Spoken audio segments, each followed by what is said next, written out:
Assalamualaikum warahmatullahi wabarakatuh. Kami dari kelompok 2 akan mempresentasikan hasil kerja kelompok kami mengenai bootstrap.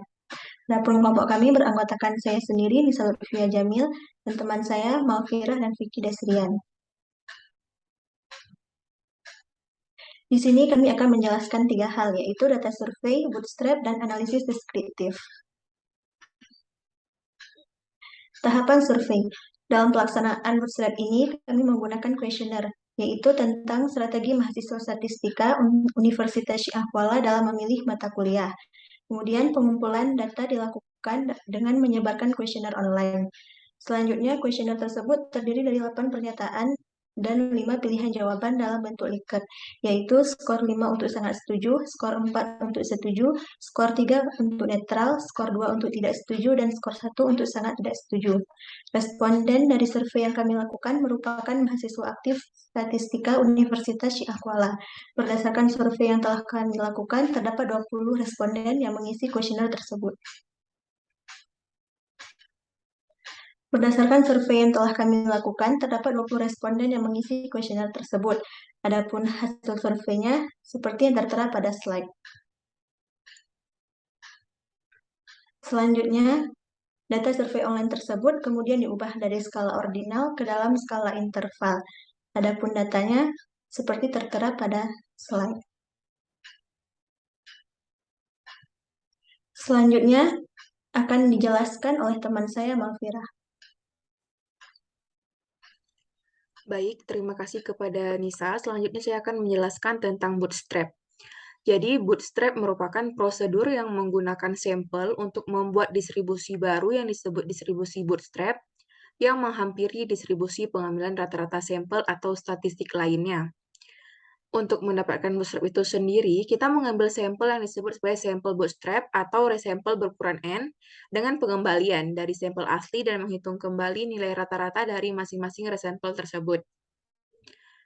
Kemudian, langkah-langkah yang kita lakukan dalam melakukan bootstrap, yaitu yang pertama melakukan scoring data kuesioner, di mana scoring data ini kita menggunakan bantuan dari Microsoft Excel dengan menggunakan Method of Successive Interval atau MSI dari setiap pernyataan per responden dengan jumlah responden sebanyak 20 responden.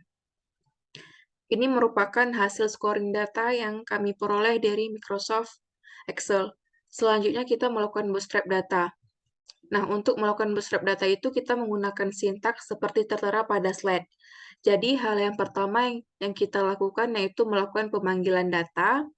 Setelah itu, yang sintaks set 1, 2, 3 itu merupakan sintaks yang berfungsi untuk menjaga agar data kita tidak berubah. Kemudian, yang sintaks bootstrap total sampling, sampel data kelompok 2, string X 1000, true, itu merupakan sintaks yang digunakan untuk memanggil nilai bootstrap sebanyak 1000 sampel. Sehingga dihasilkan bootstrap data sebanyak 1000 sampelnya.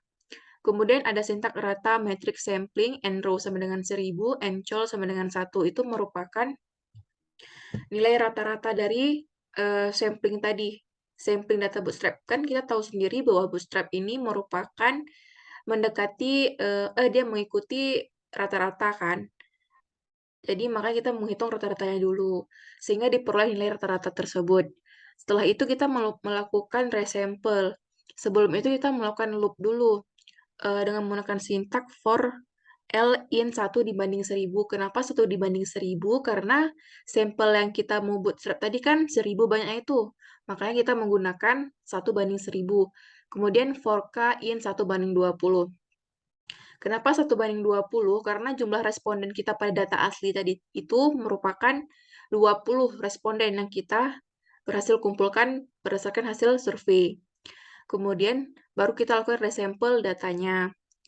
Kemudian resample data itu kan dia disampel lagi data tadi yang berdasarkan hasil sampel pada yang sintaks pertama pada sampling sampel data kelompok 2 string X 1000 true. Sehingga dihasilkan nilai bootstrap yang tertera pada slide tersebut.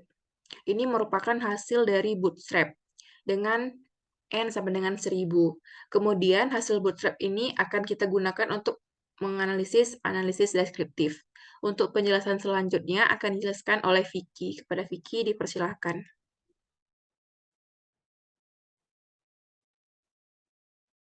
Untuk analisis deskriptif, dapat dilihat bahwa nilai minimum dari bootstrap ini sebesar 24,93 dengan nilai maksimumnya 32,29. Lalu untuk kuartil satunya didapatkan nilai 28,77, kuartil 2 atau median 29,5, dan kuartil 3 30,17.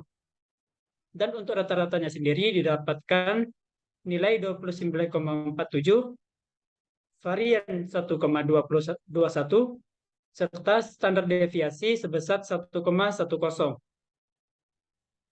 Selanjutnya, untuk visualisasi data, dapat dilihat pada histogram ini, dapat diketahui bahwa data hampir berdistribusi normal. Hal ini dapat disimpulkan dari batang histogram yang hampir sama panjang atau hampir simetris antara sebelah kanan dan sebelah kirinya. Serta dapat dilihat bahwa data strategi pemilihan mata kuliah menjulur ke sebelah kiri, karena sebagian batang histogramnya berada di sebelah kanan, sehingga mean agak lebih kecil dari median.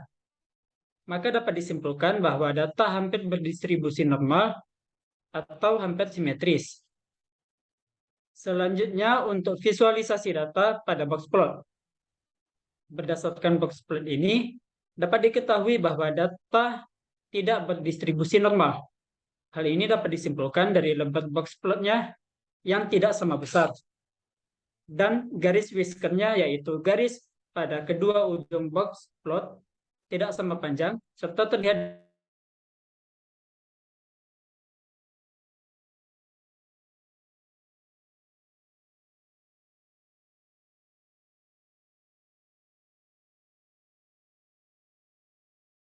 bagian atas dan beberapa layer di bagian bawah.